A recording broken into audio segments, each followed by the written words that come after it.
What do you think about the discussions of ivermectin as a COVID treatment? It's an antiviral and an antiparasitic drug. It's been around for a very long time. There's an enormous amount of misinformation that exists. There's a lot of studies outside of the United States that are showing efficacy in the early treatment of COVID. I'm not a doctor. I'm not a virologist. I'm not a medical researcher, but I do know that when you say we're going to do an all of the above thing, and we're going to look at things as exotic as remdesivir, and we're going to do research there, that everything should be on the table. Pre-approved prescription drugs that can be repurposed should be at the highest of the hierarchy of research because those drugs have already proven to be safe and effective in different domains and contexts. And they have a long track record of being used. They're cheap to manufacture, although there are some issues. I think Bayer owns the bacteria that can make ivermectin, so it's not as easy to make as other drugs like hydroxychloroquine. But it is something that should have been studied way back in the beginning of the pandemic, and we would already have dozens of phase 3 clinical trials done. Now, there are a lot of meta-analysis that I've seen. Dr. John Campbell presented one that showed that there actually is mortality reduction there. And there's certainly people on the front line, critical care pulmonologists and others that swear by it. And I know damn well a lot of people take it when they get COVID and they recover. Is it anecdotal? Is it real? Who knows? Complicated condition.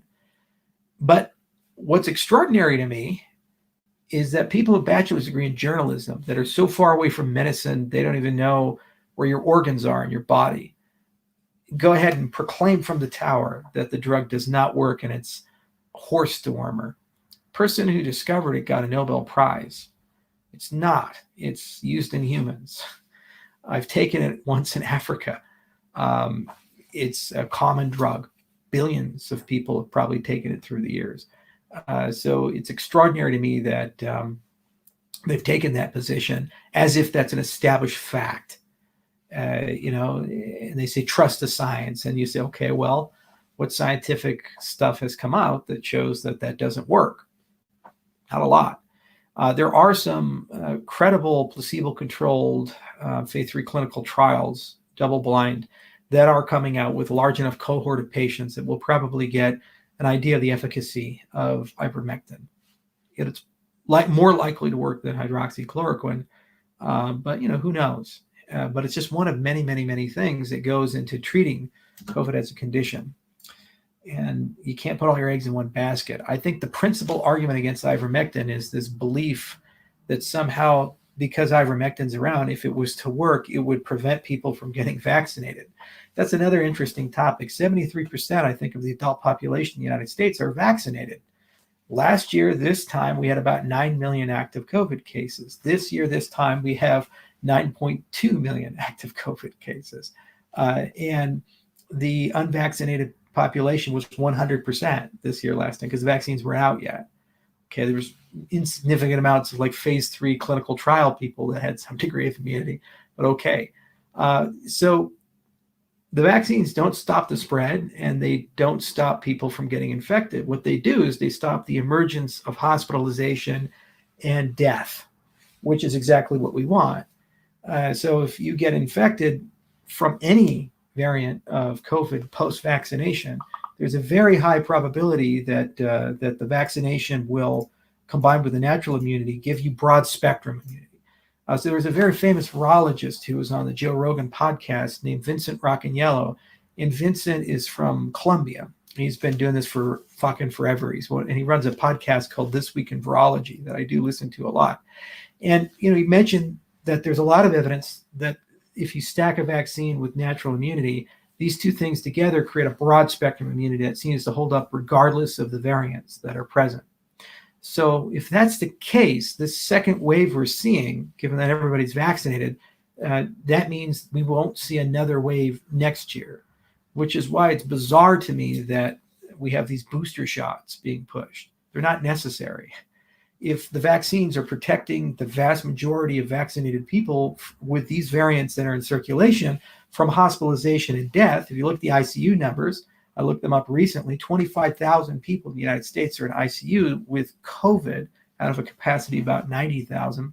And so they're almost at capacity, the ICUs right now. Almost 98% are unvaccinated. And of the 2% who are vaccinated, there's usually more to that story there. So this is really a crisis of the unvaccinated in that they're the ones at risk. But I don't believe there's any evidence at all that the unvaccinated pose an existential risk to the vaccinated. If they make this argument, well, but we need to, because if we don't, there's going to be lots of mutations and those mutations will come back. Let's be clear here. We could have 100% vaccination rate in the United States, 100%. And that argument still holds because we don't have vaccination globally.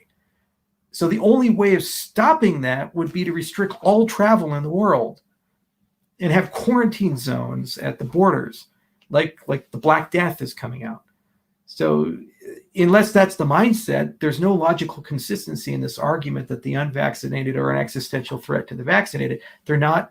When you look at the numbers, and when the vaccinated contract COVID, they have usually a mild to asymptomatic case. That's what all the evidence and data are showing us from the CDC. And then after they contract it, they have broad spectrum immunity, which is another thing that we've seen and studied. So you don't need the boosters. You don't need vaccine passports. It'll burn itself out and you'll have herd immunity here, and herd immunity without mortality. And it's okay for people to get sick. We accept that every year with influenza and all kinds of other communicable respiratory diseases. It's not okay for people to be hospitalized. It's not okay for people to have permanent damage as a consequence of that. And that's really what the vaccines are doing. But, this is just a medical industrial complex thing. What our government in the United States has done is it has done the most immoral and lawful thing I can imagine. They've let private companies take no risk and gave them billions of dollars to develop a product that private company gets to own and then sell at an enormous markup. Pfizer made $33 billion off of COVID. And then with mandates and passports, they create a perpetual market where every year everybody has to buy that product that we, the taxpayer, paid for. If this wasn't some bizarre fascistic, corporatistic thing, a reasonable, well thought out government, if they were doing this, would have nationalized the vaccines because we paid for them using the Defense Production Act. And it would have also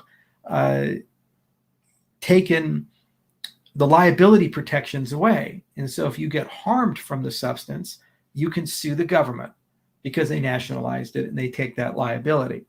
It would have removed a lot of the nepotism and corruption. Instead, they're going to blend the flu vaccine and they're going to blend the COVID vaccine together. Their NanoFlu is already one platform for that. Moderna is working on a platform for that. And it's going to be a yearly occurrence. And now we're papers, please, because of vaccine passports. And travel will continue to be restricted into 2023, more likely than not, which is just extraordinary. It's not a free society. This is not a free world. This is medical tyranny, in my view. And it's not backed by science or evidence. You can see it in the numbers. You can see it through Israel, all of these other places.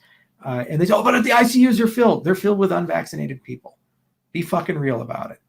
And again, 100% vaccinated people, we still have unvaccinated countries. Where's the vigilance to get vaccines there?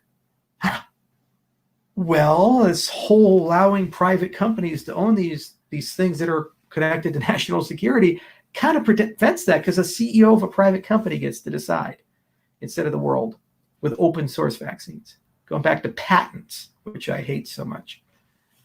It's a fucking joke. By the way, where did the flu go? 35 million people in 2019, 2,700 people in 2020. Where's the story on that? We've never defeated the flu before, but it just disappeared. Ugh.